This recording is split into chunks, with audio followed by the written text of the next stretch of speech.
All right, I am so excited because not only is our next speaker coming up, but Sarah Bartlett is back to host. Sarah, welcome back. Thank you. Hey, Emily. Hey, everybody. I've been on here all day and it's been amazing. So, oh my gosh, yeah. Right? All right, so I'm just going to pass the hosting ball to you. Thank you so much. Welcome, Sarah, and our next speaker. Sarah, take it away.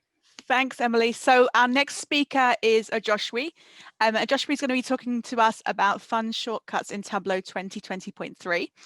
He's a Tableau certified expert. He's been using Tableau since 2013, and he's a storyteller, and his passion project is called Data to Visuals. Welcome, Ojoswi. Take it away. Hi, Sarah. Thank you.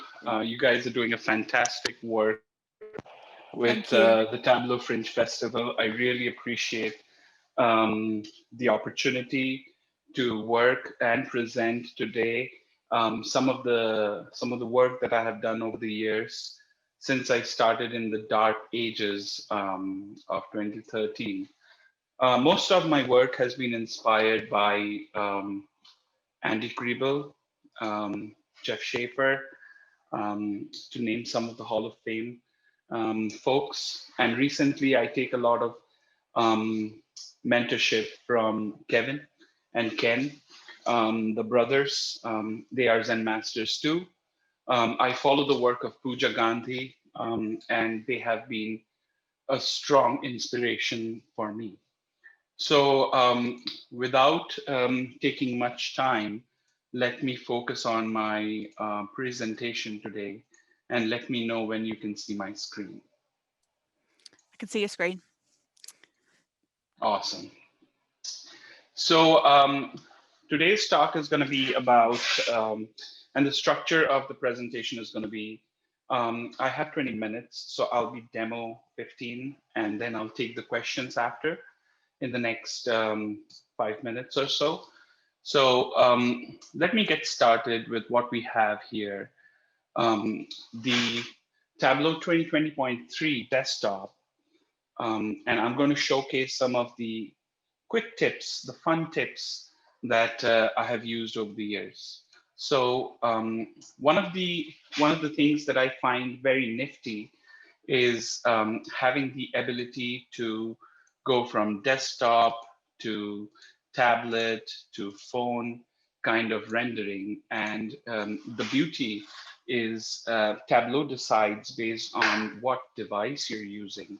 So I always design my dashboards to be generic to devices and responsive to them as well. So going into full screen, let me first give credits to Tableau for packaging and sharing their Superstore information. The Superstore data is much known to us. And on the top, which is the most important section of any dashboard, I have this kind of a trend going over time by the order date. And these metrics are the sales dollars. I'm showing the sum of the sales dollars, and they're responsive to the filter I have here. This is 2020 information. So everything that you see now on this sheet is now for 2020. And I can move across this slider and go across my ship dates and say which day was something shipped. And on that day, what was my position. As we see, September 30th, 2020 is the ship date that we have selected. That's the same quarter in which the month quarter, it falls in this scatter plot. And when I hover over, so when I click on something, I get the details for that information in that bubble, which every bubble is a state. It's responsive, and every sheet kind of talks to another sheet. And I have done a sheet and tooltip kind of a thing to showcase the density of the orders. And that's a new feature that was introduced sometime back, but it's very helpful. Some folks use animations, and that's beautiful. But honest to God, I wasn't able to devote much time designing this walkthrough because I literally built it in 4 days, because I wanted to showcase the new features. I wanted to keep it straight and simple and not be lost in the jazziness of the presentation itself. So let me jump into how I built this, and I'll try to keep a check on time so that I don't flow over. So this is the sales by state map. This is the easiest thing to build.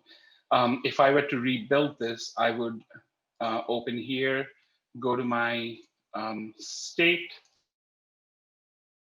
and boom, when I double click it, it shows me the state. I change my map type to be a fill type, and then I take my metrics, which is my sales dollars, and drop it into colors. And you can see I typically go with the blue here, but you could pick whatever values. Then I clean up my map a little bit by going to the map layers, and then take the base land cover, just leave the coastline if need be, take off all the unnecessary information. I don't even want the coastline here because it's a filled map. And then I throw in which state and how much money, sales dollars, pardon me, into the map. And then with a little playing around, I can build something that looks like this. I've added the years and the order return calculations to the filters here. Order versus returns. This is a calculated field where I have used the in function. The in is something that's newer in the ecosystem of Tableau. And what it does is what it's doing here is it's checking if the returned measure, the metric, sorry, if the returned dimension is null. If it is null, it means it's not a returned order. And then when it's not a returned order, if it is, then it says it's returned. If it's not, then it goes on and then further classifies it into what kind of return was it. Was the ship mode first class same day? If yes, then either of the two cases where the ship mode was first class or ship day, my calculated field value becomes priority returns. And if not, it remains as orders. So that's how I built this calculated field, and I can show you. So we have ship mode that was used, and that's a quick QA I'm doing. And then I'm saying returned that flag value. So it was returned and it was first class. So my return versus order value is returns. And show filter. And okay. And this is how I've built across this calculation. Edit data source. I don't want to use an extract and see what values I have. Okay, good. All right. Going back to my example here, I want to show how we build the donut charts. This is very easy, but it looks nicer than a pie chart. And as we know, the best practices with building donut charts are do not get hung over building a donut chart if you have too many colors, like use a colorblind palette. Those are things that we have discussed in several presentations before me today and yesterday have talked about this. So essentially, I have in this donut chart my region as the angle and color.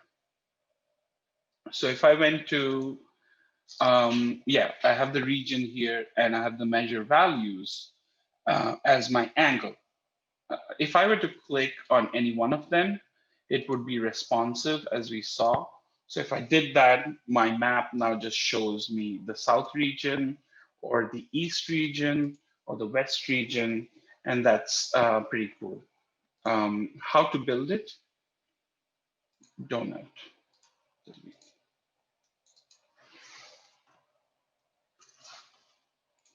Take the region, take the, what was that, profit ratio, I guess? Let's do it. And then go to show me, and my bad, pie. And let's grab that here. Put region into color, profit ratio into angle. Show this in the labels, show this in the label, and then edit the labels to use the colors, go entire view, and then you could use a someone or whatever, a blank or anything here. This is for the donut.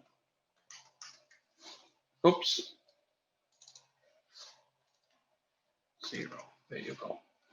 And then in the second marks card, I'm just going to remove everything.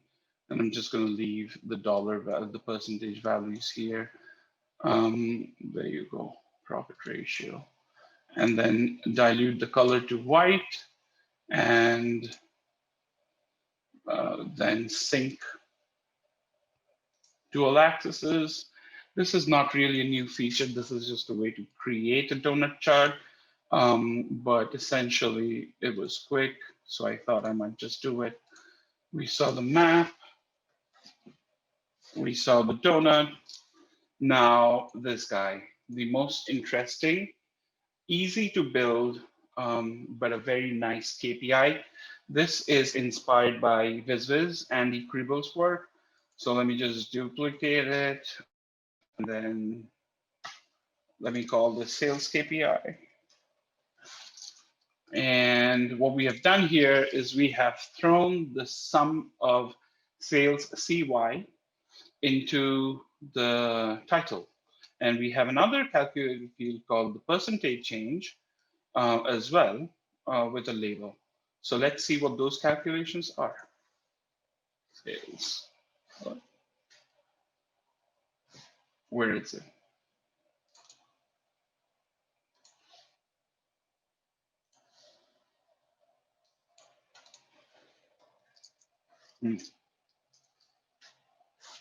I can't even find it. Yeah, there you go. And hide it. And edit. All right, so this is an LOD calculation. It's a fixed level of detail calculation where I'm doing an if. I'm saying if my order date is equal to the max year value of order date, then show me the sales value. So this one returns, this piece returns the maximum year. So it just focuses on 2020, which is the max value for this. If I were to just do this, it would be max, would be 2020. And I'm checking if my year of order date is equal to 2020, then show me summer sales. That's what I'm doing. And for the second piece, which is the percentage change, okay. I can't see it. There you go.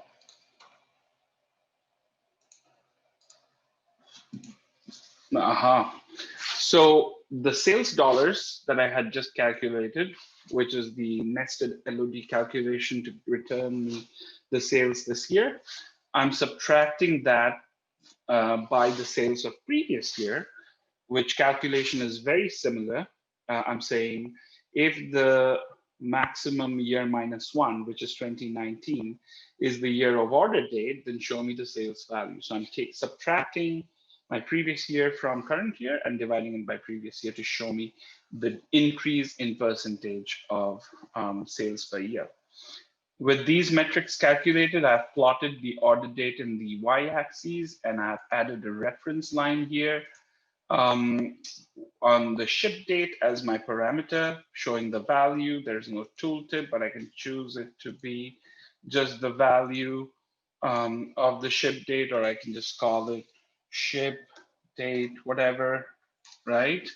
And then have a line. I can change the type of line. I can change the color of the line.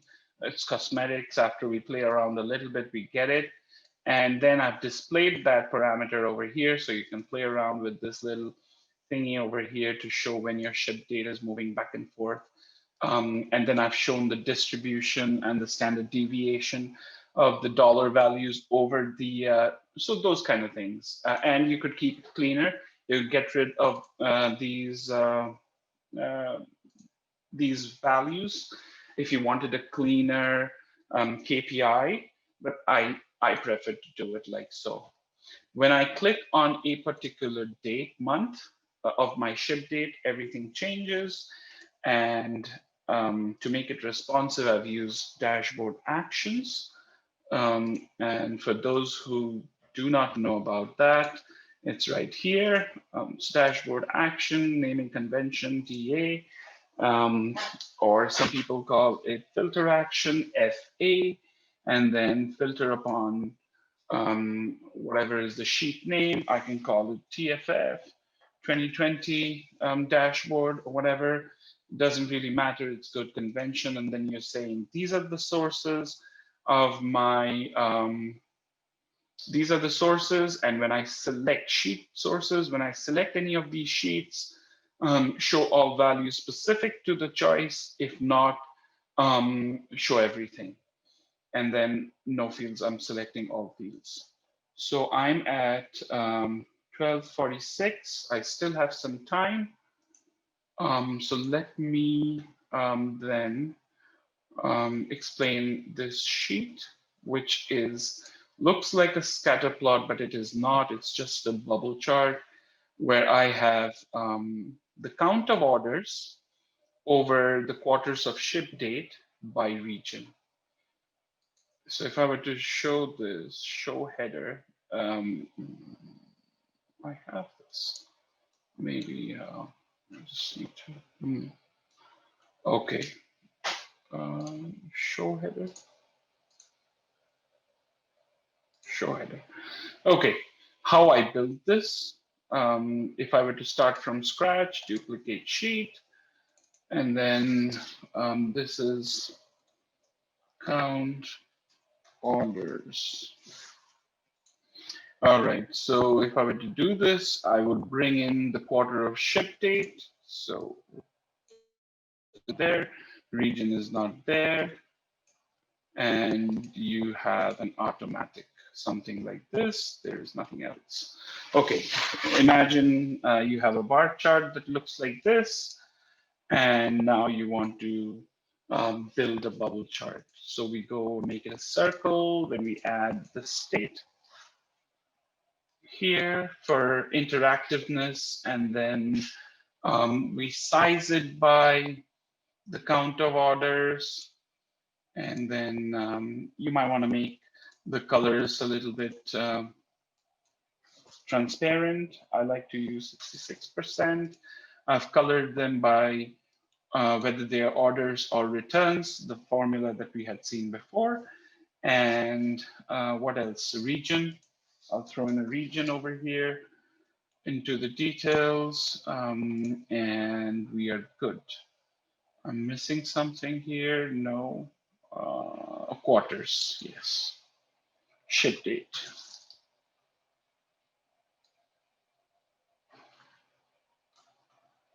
And I want to use continuous so that they are nicely spread. And, you could use any other. You could use discrete values as well, but it's totally up to you. And then what else? Yeah. The part that we don't give much attention to are the smaller things, and those things matter. Now, who was it? There was a presenter yesterday. I'm forgetting his name. He was mentioning how we want to give some information to our audience about what we are showing. For people who do not have much context, it's helpful to understand what that sheet is doing. So I've added a sheet name, and as I filter something, those things shine. So sales and profit KPI only for return orders for the year of 2020. So that's a good thing to have for someone who's trying to print this report for their audience. So with this, I'm a little early, but let me start the video and stop the share, or maybe leave the share on and take questions. Don't see any questions coming in just yet, but I do have a question for you. So what was your favorite new feature in 2020.3? If you've got one. Yes, the best thing that I loved about 2020.3 was its ability, the parameter actions. If you did not, so there's an option, where is it?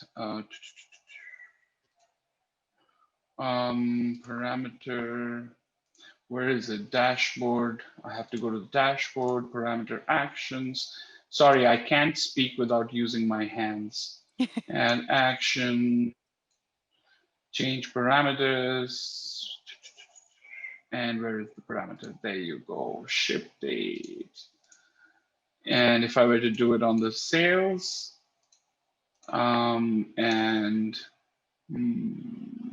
where's the map? Map. If I were to do this, you could do set value to, or use current value, and if my parameter was a list, you wouldn't have to restart the dashboard. So that's the feature I liked most.